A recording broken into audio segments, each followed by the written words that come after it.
ఒక్క మాట ఇంకొక మాట ఇవాళ సందర్భం కాబట్టి చెప్తా ఉన్నా.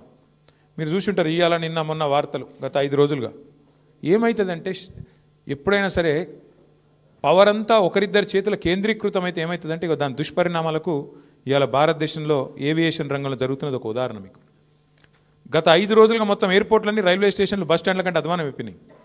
ఎక్కడికక్కడ వేలాది మంది తన్నుకుంటాను కొట్టుకుంటాను ఎయిర్పోర్ట్లలో. తెలుసా ఎందుకో? ఇండిగో వాడు మొత్తం బంద్ పెట్టిండు. ఎందుకు బంద్ పెట్టిండు? ఇది గమ్మత్తైన ఉదాహరణ. మీరు చెప్తే అర్థం చేసుకుంటే మీకు అర్థమవుతుంది నేనేం చెప్తున్నాను. సంవత్సరం కిందట సివిల్ ఏవియేషన్ మినిస్ట్రీ కొన్ని రూల్స్ పాస్ చేసింది. ఏమని? శ్రమ దోపిడీ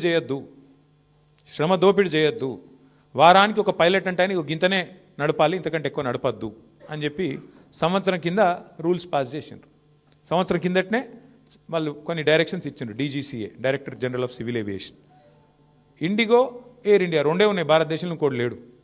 ఇప్పుడు ఏమైందంటే ఇది లిటరల్గా 2 వ్యక్తుల చేతులు మొత్తం భారతదేశంలోని విమానయానం మొత్తం 2 సంస్థల చేతులు ఆధీనం అయిపోయింది.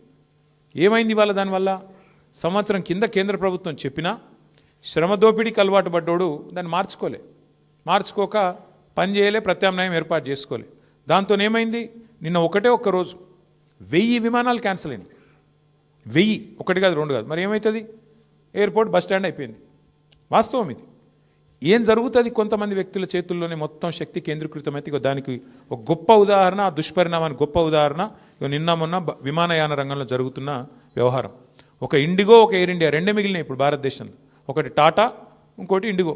వాళ్ళ చేతులకు పోయింది దేశం. వాళ్ళు ఇప్పుడు ఎస్ అంటే ఎస్, నో అంటే నో. ఆఖరికి ఏమైంది తెలుసా? 5 రోజుల తర్వాత కేంద్ర ప్రభుత్వం మేల్కొని వాళ్ళు ఇచ్చిన ఆర్డర్ వాళ్ళే వెనకకి తీసుకున్నది. ఇవ్వాలి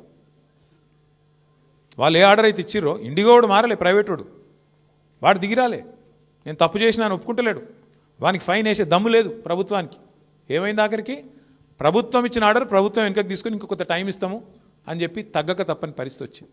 ఏమవుతుంది? శక్తి మొత్తం, సంపద మొత్తం కొంతమంది చేతుల్లో కేంద్రీకృతం అయితే అంటే ఒక గిదవుతుంది. పోర్టులు, సీ పోర్టులు, రైల్వేలు మొత్తం ఇచ్చేస్తే ప్రైవేటులకు, అది కొంతమంది చేతుల్లోనే ఉంటే వాడు మునిగితే మొత్తం దేశం మునుగుతుంది. దానికి గొప్ప ఉదాహరణ ఇవాళ మన కళ్ళ ముంగటనే